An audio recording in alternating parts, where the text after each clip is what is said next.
Oh. It's still better than nothing. It's still better than receiving no help at all. Yeah.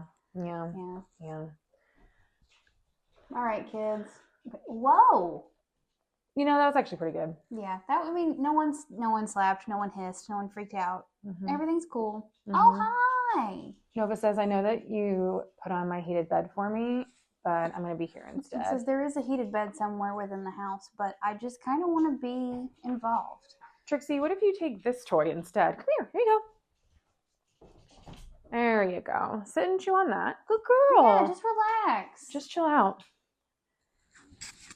Do you want us to sit on the couch with you? She says, I mean, that might be nice. All right. I don't mind. Picking up Nova, and moving. let's go sit on the couch. We're picking up and moving. Okay, just a little readjusting.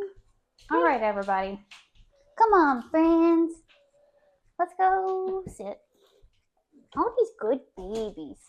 Are you going to be crazy? She says, yeah, probably. Are you going to be crazy? She says, yeah, probably. That's what I do professionally. She says, that's okay, sweet girl. That's what I bring to the party. Okay, I think we're ready to... Aww. Are we still recording? It's been a long time. It's been a very long time. We left... I don't know how the mics are still alive. I think I recharged them. That's just while it was running. Just like, it's fine. Yeah. Okay. Wow. Yep. We have some needy creatures today, guys. We're needy creature city over here. We are. Not in the car this time. We're on the couch this time. Yeah.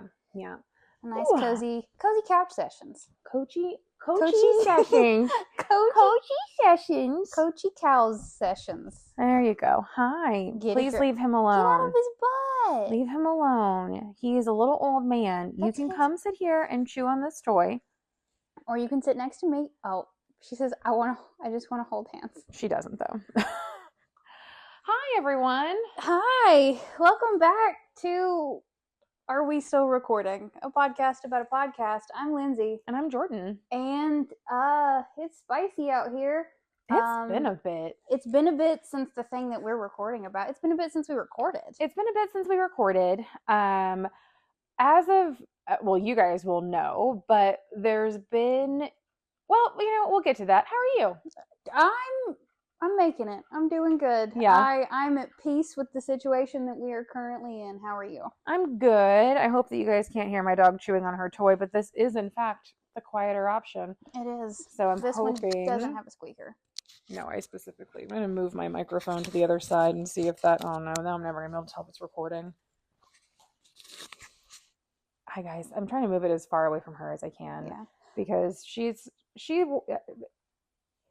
is going to make noise today. But that looks like a really nice toy. Like, it feels like it would be very, like, kinesthetically pleasing to touch, you know? Yeah. It's one of the many, like, less destructible but also not going to break her teeth type of toys, and she is destroying it. She says, I'm a monster. Yeah, she is. But She's that's okay. Monster. That's okay, though. How's everyone's gardens doing? Oh, yeah, we talked about gardening. We did. I got all my seeds planted last weekend. Yep. We moved our baby tree. It's doing good. I'm hoping the rains that we're having will be helpful for it. Encouraging to it. So we're getting a lot of rain. We're getting a good amount of rain. I got real worried about my seedlings because, like, they haven't even sprouted yet, and I don't want them to drown. Yeah, that's why I took the tops off mine when we were out there. I was like, I don't need you to mold. No, thank you. Please, no thanks. But we're going to have some calendula, and we're going to have some peppermint. What is calendula? Calendula is, I think it's pretty much just marigold.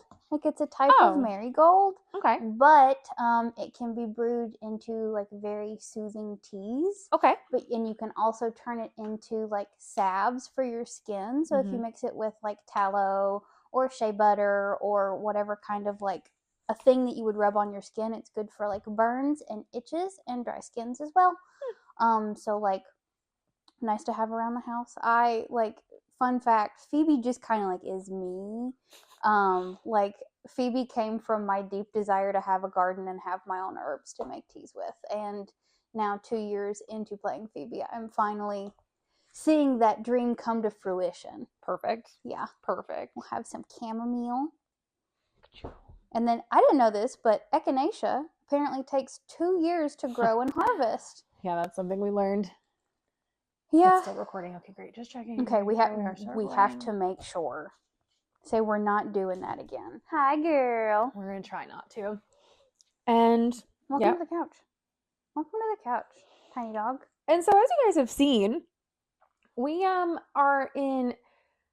we're in a big combat right now. So it's taken. We didn't want to record after every combat session because, like, the first session we played was 2 rounds of combat. We have 6 players, a BBEG, 1 BBEG, and it takes us a while to get through a round of combat, especially the first time, as we're kind of like getting the swing of things of playing these characters again. So it really wouldn't have been too interesting for you guys if we just recapped what happened in what took us 2 hours in, our session. 2 hours real time, 12 seconds game time. Yeah. Plus we don't play for, 4 to 5 hour sessions. We only play for an hour and a half to 2 hour sessions, sometimes 2.5, depending on, if we're like close to the end of a big combat or something like that. So everything's been combined for you guys, which is why it's probably a longer episode than it typically is. But we're just going to go over that first bit. So when we last left you guys, we had our highbies had kind of all gotten together. Oh God. You okay? She sniffed the top of my head and it gave me a chill. So our highbies had all gotten together. And then we had kind of prepared everything to move along to start our distraction. We got there and we got surprise attacked by the Crawling King. This big worm man. The Quawing King. The Quawing King. As we lovingly call him. Or, I almost said or. Or. As he was referred to during the battle, the Standing Still King. Because this guy did not have to move to just destroy us. Incredible amounts of damage. It's true. Yeah. We just sat there like bugs. Not quite, but anyway, so this is going to be recapping all the way to the end of our fight with the Quawing King. The Quawing King. And again, we had 8 high level 20 characters. Anything? Nothing. Yeah. She's just sometimes she just likes to bark. Trixie sees the other world. She sees the things ethereal that are plane. Yeah, passing through the ethereal plane. Yeah, I believe that. Trixie, can you settle? Thank you. She says, "I've got special eyes." Mom. Everyone can hear your clicking paws, and I cannot get all of that out of there. No. So thank you. So we started off with 4 of us grappled. Whoa! And that was a lovely way to start. And the immediate MVP of this combat is Skippy, Deegan's wildfire spirit squirrel MVP. Because Skippy, if you're not familiar with druids with Circle of the Wildfire, their spirits that they get, I don't remember exactly which level it is that he gets this, but I think it's early. It's like 5th level. Yeah, I feel like that's like a really early feature because he's been doing it for a while. Yeah. Skippy can basically do fiery teleportation where he can take, I think it's either any number of creatures or like up to your proficiency bonus or something like that. But basically you can just teleport them up to 15 feet away. It's not a crazy far distance, but it is out of a grapple or great for breaking grapples. Yeah, like just enough away. It's kind of like a misty step, just kind of like a nope, thank you, and like I'll be moving on from there. And it does do like 1d6 fire damage or something like that, and to people that like they're leaving. So when they leave the area, it just kind of little fieriness, small tiny fire explosion. And thanks for that, Skippy, because we needed every ounce of damage we could get. Yes. Every ounce of it. Like I came into this combat completely blind as to, excuse me, that was a real cute little burp. That was, that'll probably be audible. It's fine. We're human. Listen, I have bodily functions. We're human. I'm a fully realized being. But Reaching for my car. Came into this combat like not really having a good bead on how much damage we had to do, and like how like what the HPs were gonna look like, and what like how hard, like it's a betrayer god. Yep. You come in knowing you're going to need to hit hard. Yep. And that's just the long and short of it. But it's like, but how hard are we gonna hit? And then like as we got 12 seconds in at the end of the round, and our fantastic DM revealed to us that he wasn't remotely sweating. No, like, not even worried about us. Not even worried. Because we were like, I really felt like he was going to have some more mobility. And he's like, oh, he does. He just isn't threatened by you yet. And we're like, oh. Okay. So I'm trying to remember how it's been probably 3 weeks since we did this session, guys. And my notes literally say it's 12 seconds, con holy aura. Like that's it for that whole round. So I don't have a lot of notes to go off on this one, guys. But basically the first round, I know what it was. Yep. Mm-hmm. Yep. The Crawling King, basically as a legendary action, would send out a beam of black energy, and it would basically wrap around someone. Mm-hmm. And then I don't even think they made a save. I don't remember. I don't think they did. I don't think that they made the save in the moment. Correct. I think that they could try to break it with a save on their turn. They weren't even trying to break it. That wasn't even to break it. So we weren't really sure what happened when they were like, is that a spell? Like, what is happening? And then a round would go by, and we were conservative for damage because we weren't sure if we're trying to kill these as fast as possible or if we're trying to get as many rounds as possible.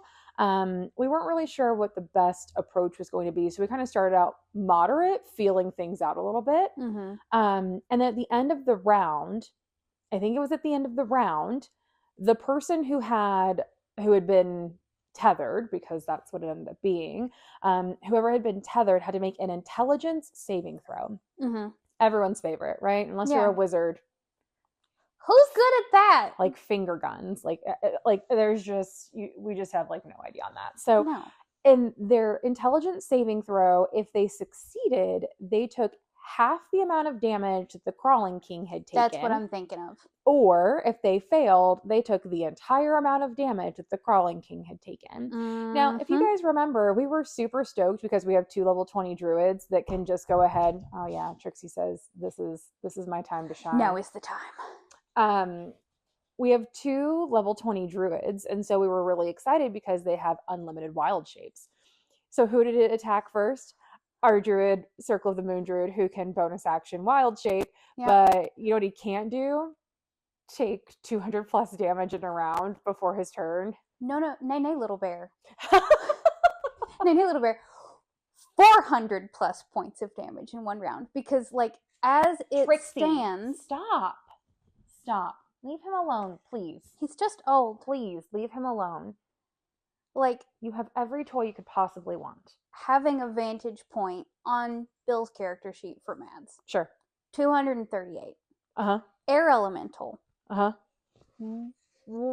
Either 97 or 1 something. Mm-hmm. So like 200 plus an extra amount. Mm-hmm. So like 300 plus to 400 HPs. Mm-hmm.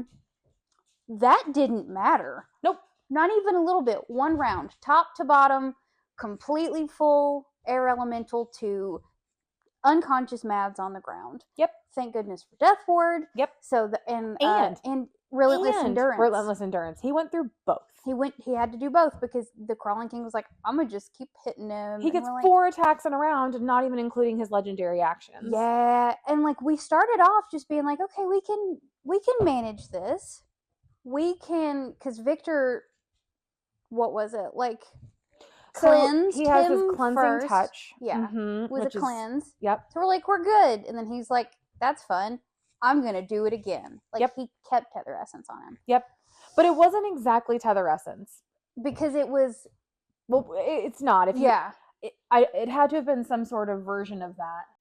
Because if you look at the spell itself, it says that it's like a con save. Mm-hmm. And then like you just take whatever damage or healing the other creature gets. So it's not, it goes both ways. Yeah. So like, I don't really know. Like, was he taking all of the damage that he did to us? Because that would also be a pretty terrifying reality. Is like, if he's doing all of this massive damage and taking it and not even feeling remote fear. Yeah. I don't know. That's a great question. So I think it was just like a different ability. Yeah. But it was, I mean, the problem with it is, you know, Victor did Cleansing Touch, Mm-hmm. which I think removes like curses and diseases. Feels right, yeah. And I think Man said like it worked because of the curse aspect. Mm-hmm. And so we were like, okay, well, can we counterspell it? So we tried that. I think Victor tried and just didn't roll high enough. Yeah. And then I did it with Jazz, which I hate doing like the double, but like when you don't want something to go off. We really had to. Yeah. So I was like, I'll just try once on this. And I managed to make that one work, thank goodness. Mm-hmm. But like Greater Restoration would have worked. Mm-hmm. Did work. Because Cygnus cast, because then he went after Rain. Mm-hmm. And thankfully, Cygnus was able to get to Rain fast enough. Because that was our other problem, is we're trying to plan this. Because Jazz went right after the Crawling King in Initiative. Yeah. But he was using it as a legendary action. So it was, and it's not like, you know, Greater Restoration is a touch spell. Remove Curse that Cygnus had is a touch spell. So Counterspell was the only ranged option that we had. And Cleansing Touch is also a touch ability. Yeah. So, I mean, like, it's not like we could, unless we were all in a huddled mass touching each other. Yep, if we just all have one hand, or Cygnus has one of each of her 4 hands. Yeah, like that's not, it's not feasible. So like No. I feel like one of the many reasons why it took us so long to get rolling in this fight and like actually doing something that looked like damage. Yep. Was we were like on the back foot. Absolutely. For the entire first session of this fight. Is we were just trying to be like, okay, we're gonna Greater Restoration, and we're just keeping this tether essence off of people. Yeah. And so people couldn't do things because every single round, at least one person had to do a Remove Curse or Greater Restoration or Cleansing Touch or something. Yep. And all of those, none of those are bonus actions. Nope. And you can't cast a spell and then also cast a bonus action spell. Sure so can't. It was like, and I can't hit this thing's DC with my like spiritual weapon. Nope. No. I mean, that's why I stopped, like, as Jazz just kept doing like Lightning Bolt. Mm-hmm. Because it was a deck save, and like we found out his con was like a plus 20. Yeah, you can't outcon this guy. Nope, which is fine. Like, that makes sense. But it was like, okay, well, and we also knew he couldn't have any conditions on him. And I think Chris kept forgetting that because he kept on trying to do things that had conditions. And like blind him. And we were like, love, that's not gonna work. Yeah. And like very noble effort, because maybe there is a condition that he can be. Yeah. I think it was just a misunderstanding. Yeah. On his part, which is okay. I mean, it's fine. Thankfully, most of the spells all did damage anyway. Mm-hmm. So it wasn't a big deal because they just did damage and a condition, but the condition part just didn't work. So it wasn't a big deal. But yeah, that's definitely what took us so long, because we were all trying to figure out how do we like manage this, because if we're going to do, you know, a 7th level spell that's going to do, you know, hopefully 50 to 75 points, like, okay, who's tethered? Can they take that? Yeah, like, and poor Baru, Matthew's backup character Baru, like being like, I can't hit this thing, because like when he was tethered to Rain, he's like, I'm not hitting it if it's tethered to a dragon. And then did he tether to Fearnan at one point in time as well? I think he did. I think that's when we count. No, I think he just hit. Yeah. I think he just hit Fearnan. I can't remember. I can't remember. Because, like, maybe avoided doing damage until the very, very end, because, like, Baru's whole character thing was, like, he's a protector of the dragons. Yeah. And he's like, I can't hit this thing because I'm going to hurt a dragon. Yeah. Like, I won't do that. And so it was, like, all of us were on the defensive. Yep. All of us were on the back foot. Yep. And then finally he stopped doing Tether Essence, and I'm really curious to know if it was because we were starting to do damage and he was starting to take that damage and be like, it's not even worth it to tether essence because this is ticking my damage down. Yeah. So like I feel like that would have been a reasonable reason for him to stop tethering. I think it was the combination of him using his legendary actions for that, us figuring out that we could counterspell it, not sure if we could initially or not, and then then we started doing more damage, because like even though no, he wasn't resistant to lightning damage, no, but like because I think that was the biggest combination, was that, and then we started doing more damage. Because once we had to make those saves, that's when I had Jazz cast Holy Aura. Disadvantage on anyone who was within 30, any ally within 30 feet that I wanted it to. There was no limit on the number of creatures. Disadvantage on all attacks against them while I have Holy Aura up, and they have advantage on all saving throws. So the good news was, I mean, like, he was going to hit us regardless because he had like a plus, I think over, it was like a plus 17 or something. Yeah. I think. Like to hit us. So even if he rolled a natural 1, technically he would still hit almost all of our ACs. Yeah. So like that was, but at least I think he got rid of most of the crits. Which would have, like, if Jazz had not cast Holy Aura, if we had not cast Holy Aura, we would have already been done with the highbies. Well, and you're healing. So Cygnus is like, I mean, there was a lot of healing. Doing my best, man. Yeah. We're out here just trying. Because, like, this is spread out over 2 sessions. And in between those 2 sessions, like, I went back and, like, I checked the tapes. I checked the receipts. Just to see if there was a way that I could feasibly out-heal the damage that he was doing. And it's like, I can't out-heal it. Nope. I can keep people stable, but I cannot keep people fighting, and I can't...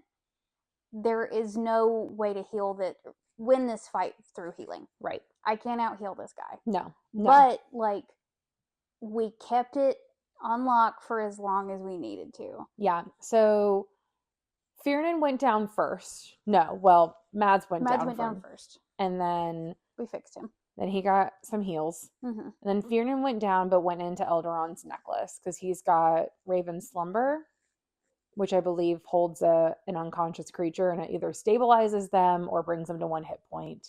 I think it just stabilizes them. Yeah. Which is fine. Which is great. And that, thank goodness. Thank good. But hey man, like, would have been nice to know ahead of time that, like, it's not that, like, Cygnus is going to worry about everybody on the battlefield. Sure. And try to, but again, this point is rendered null and void by our, we don't know what the death saves are rule. Because had I known that, like, that would have happened, the session would not have played the way that it did. And again, like, when we don't know what those rolls are for death saves, like, if it's a successful save and that is said out loud, immediately you are lower on my priority list. Sure. And Fiernan is one of the biggest hitters on the battlefield because he is a dragon. Yeah, unfortunately he couldn't use his breath weapon because Crawling King was immune to poison. Exactly, because him big old worm, he made a poison. But he still did incredible, like, feats and cool things with it, so that was really cool. And the dragons got their legendary actions, which was just a bunch of, like, swinging tails and missing, which was very funny, but still. Rain did a lot of really, really good distracting. He did some great distracting. He did not do a lot of damage. No, look at me. But he got his breath weapon back most times, though, which was helpful. So that was good. Thank goodness. Yeah. But yeah, we really thought he had us in the first half. Yep. And, like, still, like, had things not gone the way that they did, probably would have. Could we have done the correct amount of damage had what happened not happened? Maybe. Which part are you referring to? Baru. Oh, yeah.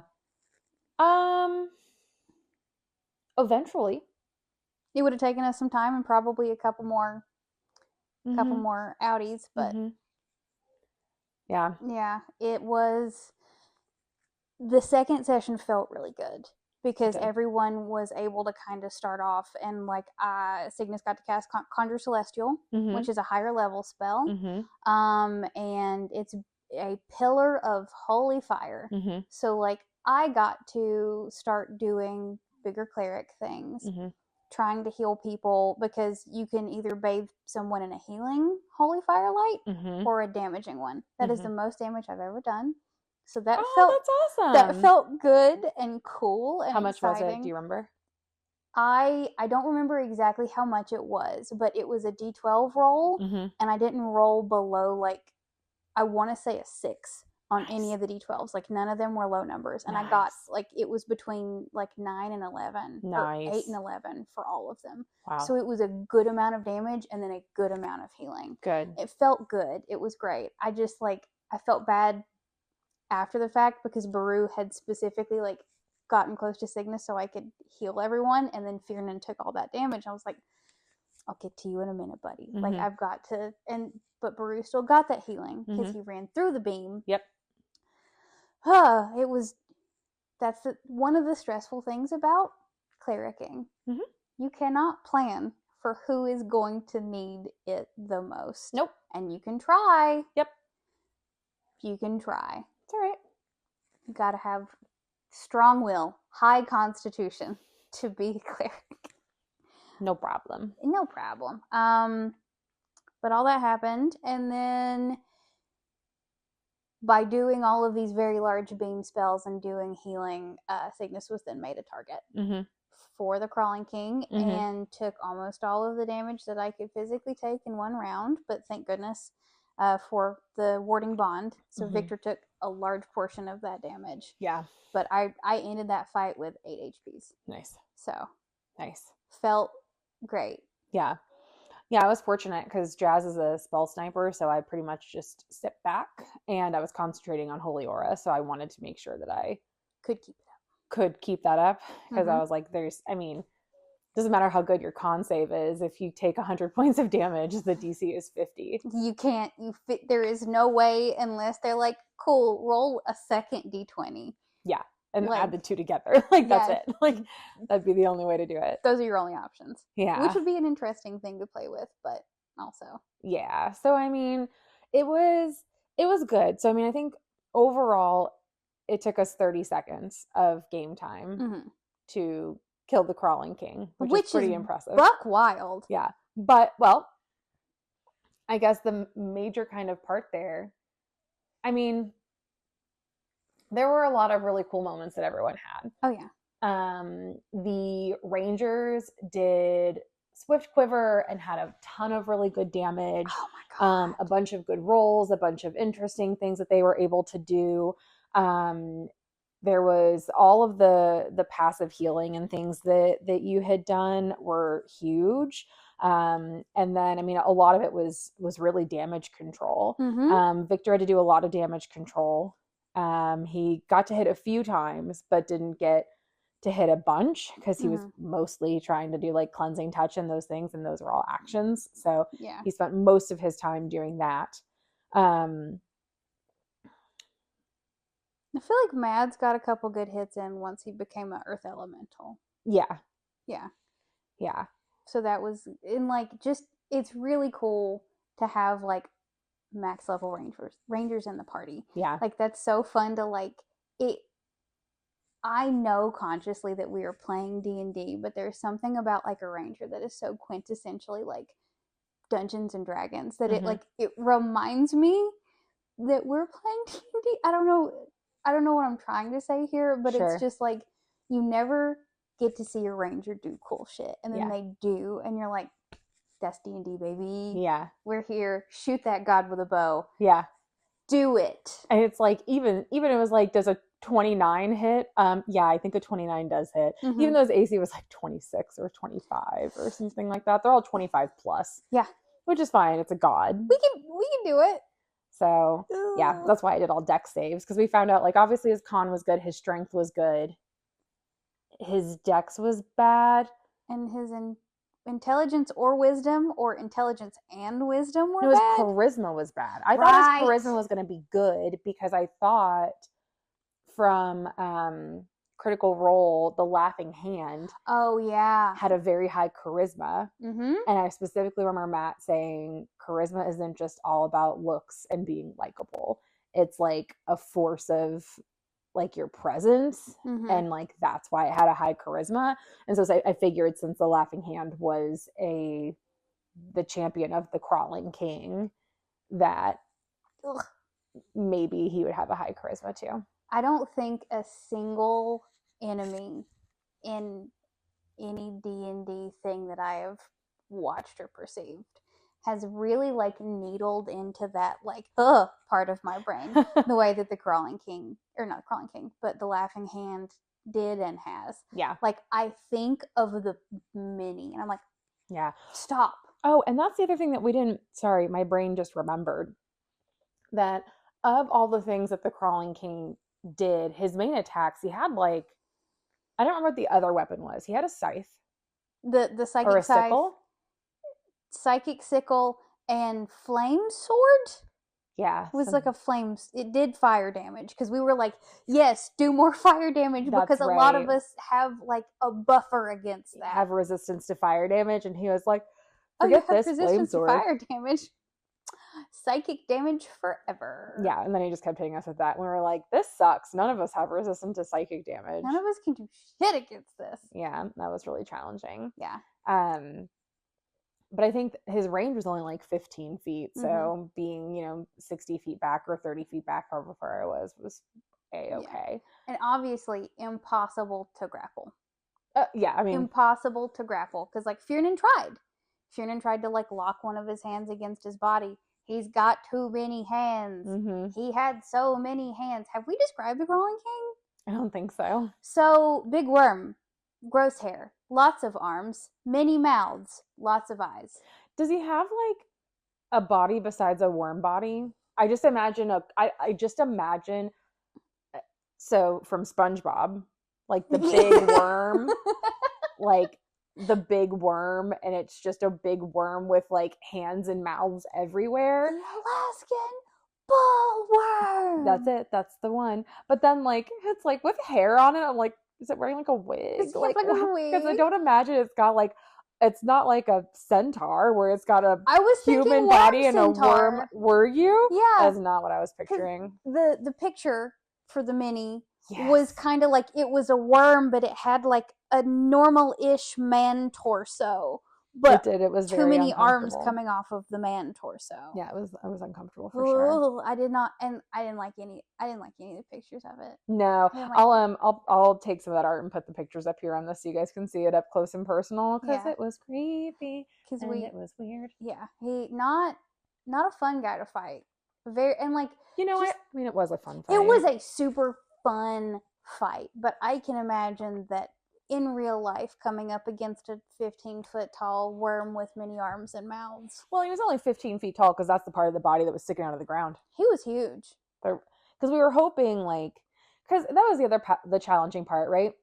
Mm-hmm. Is especially as level 20 characters, a lot of our abilities and spells can target multiple creatures, and that's the benefit of having a higher level spell. But we didn't want to waste them because we knew there was the impending doom of potentially more than one betrayer god coming up ahead. So we're trying to save these higher level spells so that we can target multiple creatures. So that was challenging because it was like, okay, well, does he have can we see part of his body? And it's like, no, he's underground in tunnels. Like you literally just have this little 15-foot, the end of the pinky of the crawling king sticking up, and that's what we killed him with. Very much like a Zelda boss fight, or like any World of Warcraft worm boss, where it's just coming out of the ground in one spot, and you just have the head that is visible, and you it's not. He wasn't really mobile during the fight. No. But very stationary, stayed in one place because he's a worm coming out of the ground. He eventually moved, I think. He moved a little bit, but he didn't have to move much. I think that we all got out of his range, and so he took a little worm forward, and that was enough. Yeah, I mean, because again, he doesn't have a lot of range, which is why He was the intro, the appetizer, if you will, to our 5-course meal of betrayer gods that were coming up here. Yep. And calamari? Oh, yeah. Was he the calamari of the meal? Yeah, I think he was. Yeah, I was going to say escargot, but... Oh, that's appropriate, too. With some, like, puff pastry on top. Sure. I do like escargot, though. Me too. It's pretty nice. So then our first character did get to use their Pearl of Power. So Baru, was he really low in health? Is that what happened? Like, he could not have taken another hit. Well, I mean, Yeah. when they do 100 points of damage for each hit. None of us could take in many, but, like, he was, I think, under 50. Okay. Yeah. So, and that's, that's when he called it. Mm-hmm. And I think that was a reasonable call. Sure. Felt bad in the moment. It does. It feels bad anytime because we know that they're dead. Yeah, so the kind of the stipulations of this Pearl of Power are you can have godlike power, but there are no resurrection spells that will work on you. Yeah. Like you're not coming back from this within this fight. We can't make it better ever. Nope, you don't just get to use this and then keep swinging. You get to use it one time and you're done. Mm-hmm. So that happened. It did happen. Yeah, he said he put it in his, like, in between his teeth. Yeah. And the Crawling King broke his jaw. Yeah. And when his jaw broke, he bit down on it. And yeah, just kind of laid there dormant for a little bit. Yep. He let us stew with it for the rest of the round. Mm-hmm. Which was... Because Baru was the top of the round, right? Yes. Yeah, so when it got back to his turn. Mm-hmm. Mm-hmm. Mm-hmm. So Matthew got to be the first one besides Galileo to do, like, the godlike round. Mm-hmm. And, we were all trying to figure out, like, what does this mean? Like, what does this godlike power mean? What can we do with it? And it was kind of like, whatever you want, till, like, some limitations. But, I mean, realistically, he's like, I have key points left. Can I use, like, my key points to give myself advantage on this or to make it so that I can crit on it? And Mans was like, you're not going to need it. Just hit him. And so he decided that what he wanted Baru to do was to basically run up and into his mouth and punch him from the inside out. Punched through him. So he did. Yeah. So he ran up and into one of his mouths, got down into a spot, and basically just threw a few flurry of blows and just punched through him. Critted on every damage. Not critted on every damage roll. Rolled high for every damage roll, and then the multiplier. So that's what it was. Yeah, the godlike power gives us a multiplier to our damage rolls, and it's a D6. He rolled a 6. 3 times, I think, or 2 times and then a 5 or something. How many times did he hit? Because I feel like he hit. How many times did he hit? I mean, an attack and then flurry of blows would be 3, but I think that's what he did. Yeah, there were 2 6s and a 5. So, like, as big of a multiplier as you could get. Yeah. I was definitely manifesting over there in the corner. It's like, give him a 6. Yeah. Do it. And, like, it was cool, but we ended up doing 400 plus points of damage. I think so. I think it was definitely over 300, but yeah, he ended up doing an insane amount of damage. Yeah, because I mean, I guess if each hit was like 20 points of damage times 6 would be over 100. So I think he did do over 100 or 400 points of damage. And he killed the Crawling King. Burrowed through his gut and he slumps to the side.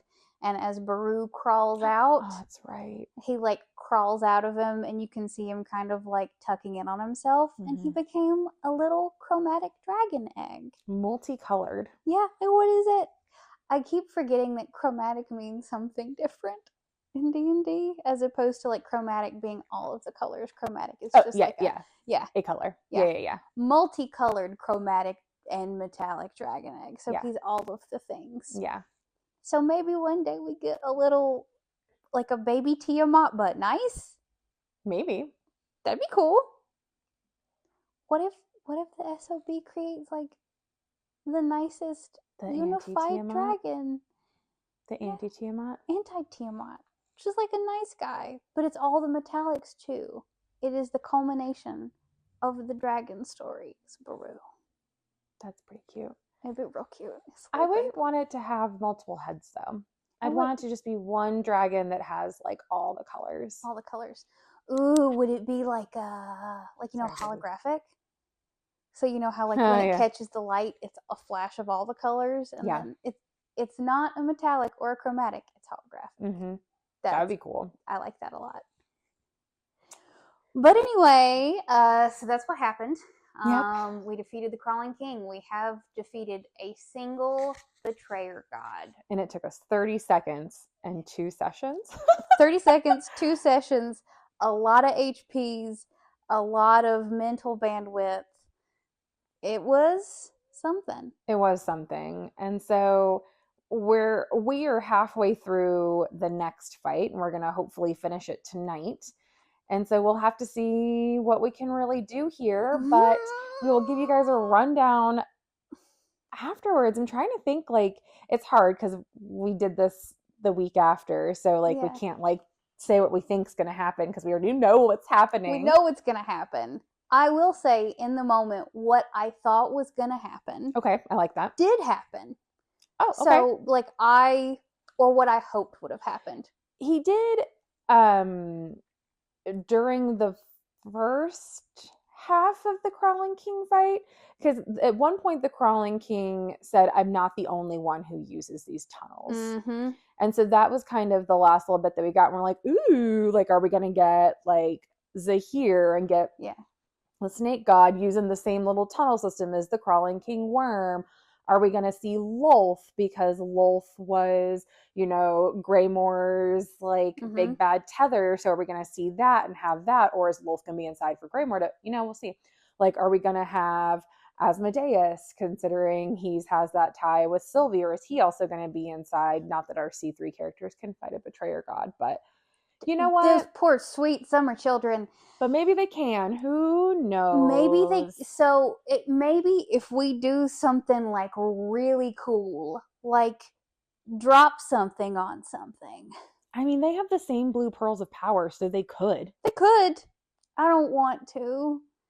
Like, you don't want to use the pearl of power? No, I do want to use the pearl of power. I don't want Phoebe to have to fight a betrayer god, because now I've done it a few times and I'm like, but my sweet little baby. And she will, and it'll be fine. And we're going to be just fine. I think if you ever had a character who could fight a betrayer god and go back to being a cute little tea shop owner, it would be Phoebe. Oh, absolutely. Like, there would be, like, people would be like, yeah, I hear that it would be the point where, like, at the end of like C3, the legend of like Phoebe, and we also named our group now. We named them the Resistance. The highbies named them the Resistance. Yeah, because we didn't have a group name. We never have a group name. That's why we call them C3 instead of C3. The Resistance. And so like it was very good moment of just like all of the highbies being like, they don't even have a name. Says the groups who never had a name. We were the Howdy Partners. Yeah, we were the Howdy Partners. And that will, like, I want so many D&D tattoos. Yeah. I want so many. I'm going to get a little mushroom for Nita. I'm going to get, like, the constellation for Cygnus. But, like, I also think it would be really cute to have, like, make it look like a leather patch. That just, like, it looks like burned into the patch just says Howdy Partners. And just, like, have like a little Howdy Partners leather patch somewhere. That'd be adorable. Like, that would be cute. That'd be adorable. I get Phoebe and Sylvie's horns somewhere. Yep. They're all gonna go on like here. This is the section of my body that is delineated. She's pointing to her right arm. My right arm. But yeah, so I think like the Resistance could certainly like defeat a betrayer, but I like to think that's what we were talking about. Us distracted? Never. No. I like to think that like there would be this, legend of the Resistance, and whoever does survive, like if Phoebe were to survive, which I think she will, but if like people would be like, oh, I hear that a member of the Resistance who fought at Ghor Dranas like has this like tea shop, or they visit this tea shop. That's probably what it'd be. They probably wouldn't even like realize that like she owned the tea shop. It would just be that she goes to this tea shop, and so they'd go there and they'd be like ordering tea from her, and they'd be like, I hear there's a member of, like, looking around the room completely ignoring Phoebe, and you're like, I hear there's a member of the Resistance here, are they like, and she would just be like, just like lifts up her eye patch and like winks at him, yeah, like, it's okay, Yeah, exactly. Like, so I think if there was ever a character of yours that could go and be unchanged, be normal. Phoebe will stay kind as long as Sylvie is there in some capacity. And even if Sylvie isn't there, she'll still be kind, but probably like pretty sad at the same time.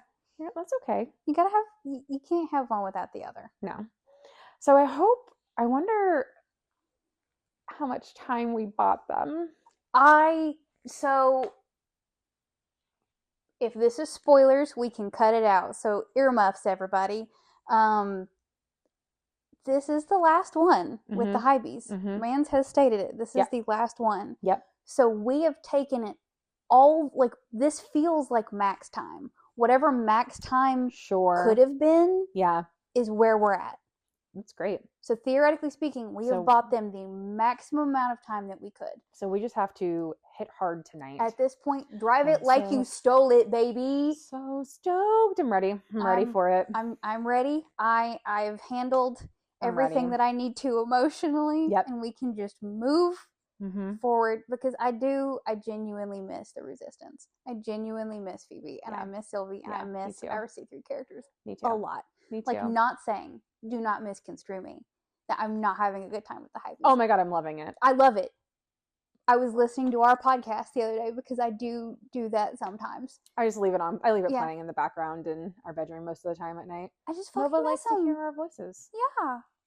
That's absolutely. That's what I'm going to start. Instead of turning on Critical Role, I'll just turn on us. Exactly. That's what I do. Mom's here in the room with you, babies. Exactly. There you go. Exactly. I miss them. I know, I do too. So, like, I can't wait to see where they're at. Yeah. Next week. Me too. So. Me too. Wish us luck. I'm also getting more excited for, like, C4 and other stuff, because I do miss playing a spellcaster. I will say I am excited though, because, like, I love Jazz. There's no ifs, ands, or buts about it. I love her. Jazz is the quintessential Jordyn. She's so fucking cool. Yeah. Like, she is, like, I just love her. She's so cool. And, like, she's also, like, a dummy at the same time. Sorry, I hit my mic, so if you hear that, I'm sorry. But, like, playing a sorcerer and, like, not have, like, you have the flexibility with spells in ways that other classes don't, obviously. I mean, like, that's the point of a sorcerer. But not being able to change my spells as much, like, I'm excited to play a spellcaster and to branch out and to see all the other spells that I could possibly do. So looking forward to that in C4. And I'm enjoying what I've got, because, I mean, the paladin spells I have on Sylvie are so different from, sorcerer spells in general. But because I've never done, like, the branching smite that Sylvie did when I killed the lich. Jesus. Like, I've never had that spell before. And it was just a bonus action spell. It gave me a little bit extra, but I mean, without it, I wouldn't have gotten to 288 points of radiant damage. So that was fucking cool. Wiped the floor with him. Melted his ass. Completely. But let's see if we can beat that tonight. That's going to be the goal. Let's see if we can beat 288. Upwards of 288. I know how you can do it. Yeah. I'm not going to do that, though, on this one. No, we're going to do it cooler. But, like, I'm super excited for Hecna. Yep. I am stoked for Hecna. Like, I keep thinking about it and, like, tweaking everything with it. Like, I'm excited for our other in-between campaigns. Yep. I am feeling insanely inspired for Monster of the Week. Good. So, like, I can't wait for that to happen whenever it happens, if it ever happens. Oh, it's going to happen. Listen, but then again, would I be upset or offended if we finished the 2 mini campaigns that we have planned right now, and everybody's like, C4, I don't want to do another mini campaign, I want C4, be like, I also want C4, you're correct. We don't have to stop. Yeah. I don't have to pee at this rest area. Let's go. Yeah. I mean, I'm excited, because I think you're right. I mean, there's so much good content that we have coming up that, like, I just look into the melting pot. Like I'm reading this book and I am excited to finish this book. This is a bad analogy for you, because it's fine. Like to finish books. I can finish books. I'm looking at my bag of snacks. Yes. And I am still really enjoying the bag of snacks that I have, but then I also see, like, I know that I just bought some snacks and they're at home and I don't have them right this second, but I'm stoked for those snacks too. And that's how I feel right now. I'm a little fat kid and I like my snacks. So that is absolutely how I feel. I understand. It's one of those things where like I am having to kind of like not process emotions on the fly, Yeah. but like there's a lot of stuff happening, and like there could be, these are made up characters, but the grief is real, and the grief will be real if bad things happen, and inevitably they will. Of course. But like it's gonna be sad to see it come to an end, even if it's a happy ending. exactly, because like this is, Mans has said, like we are sunsetting the highbies. Yep. Whatever that looks like, they're being sunset. And Yep. like I understand that from a storytelling standpoint, as well as it like they do. Like we have had our fun with these guys. Yeah. But let's tell a new story. Agreed. Let's tell something new and weird and strange. Well, and there's also a difference, because I also am fully ready to sunset these characters. Yeah. I love them. I love these characters. I don't want to change anything about it. And everything that we're doing with these characters is creating and manipulating the future world that our next characters are going to be in. Mm-hmm. So just because we sunset them doesn't mean that there's not going to be legends about them. Exactly. or information about them or inspiration from them mm-hmm. in the world that we're going to be in. We just don't have to play those characters again. Yeah. We don't have to revisit their story. We can revisit their stories, but we don't have to continue. Story will live. Their story will live. Well, that's the other, like, I mean, this mini spoilers for our C4, because we don't exactly know the world of C4, but we are thinking of it starting at the SOBs purely because we're thinking about doing like younger school sort of mm-hmm. like themed characters for that.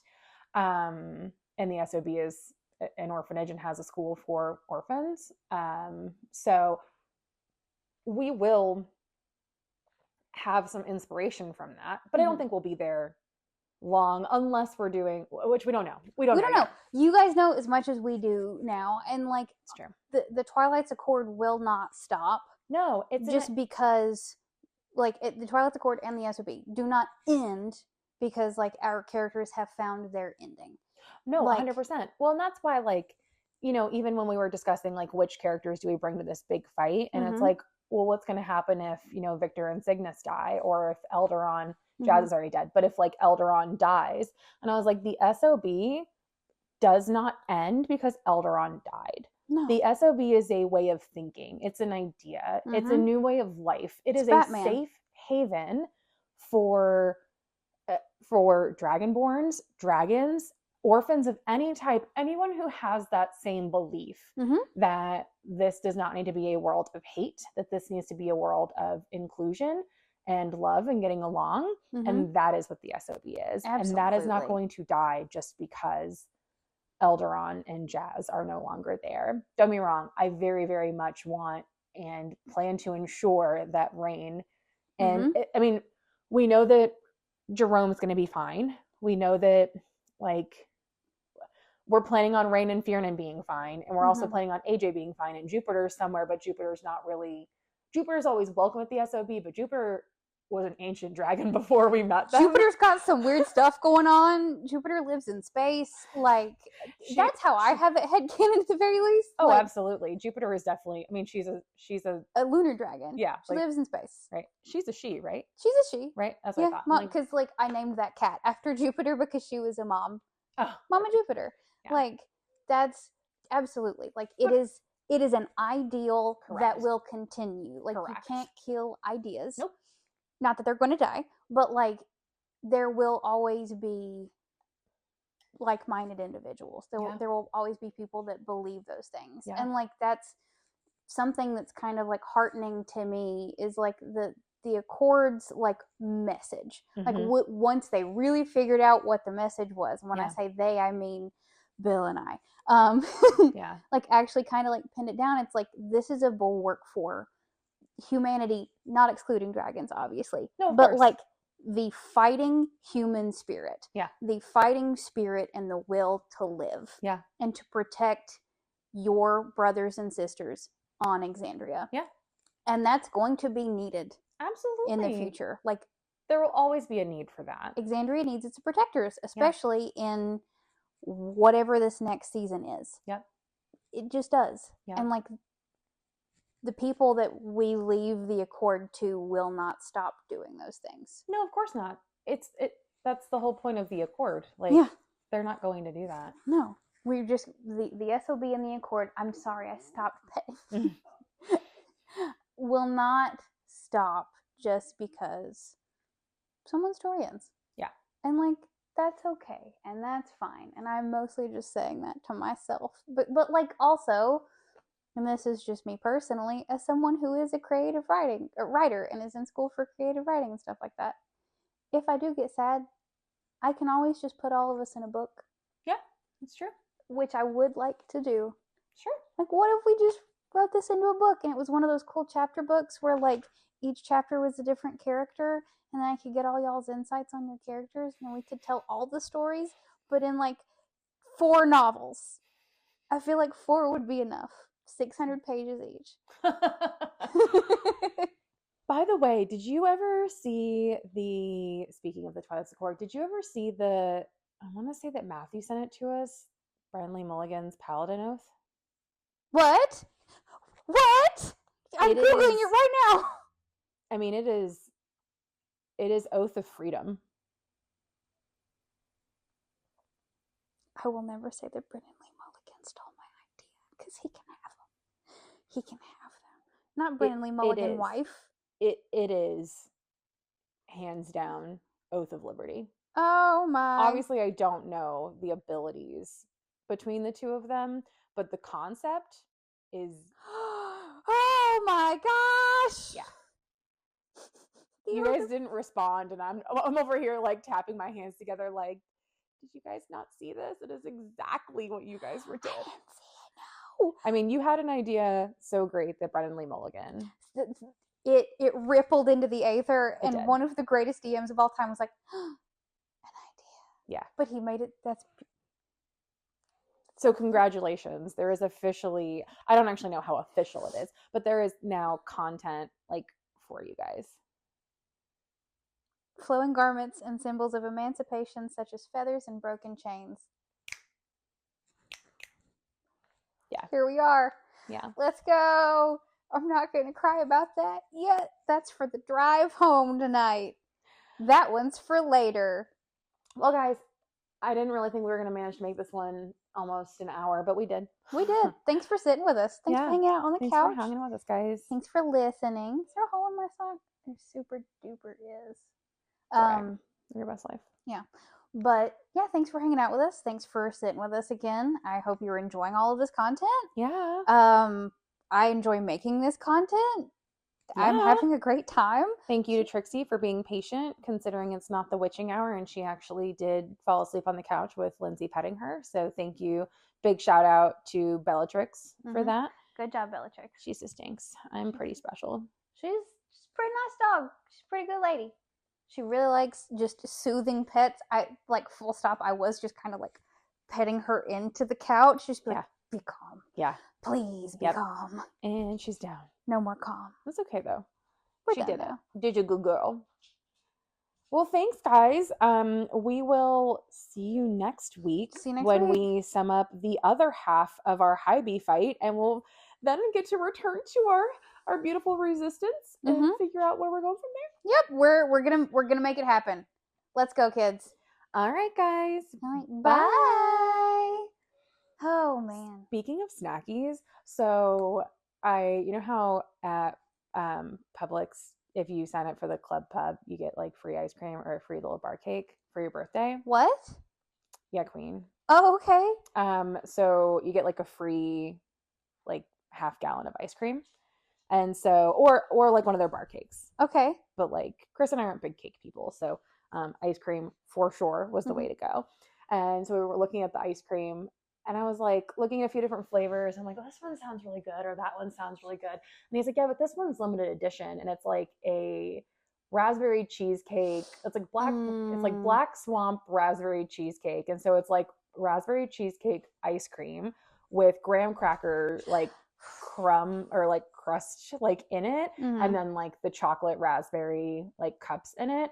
There were some other flavors too that were almost borderline too sweet or too much. Like one of them was like, this won't appeal to you, but I really like the like chocolate peanut butter pie ice cream, or just pie, but they had an ice cream that was like that. But I thought that like it was like peanut butter pie ice cream and then the other stuff in it. And I was like, that's going to be overbearing. That's a lot. Like I can't have the overall like theme be like the peanut butter. And there were a few other ones that sounded really good.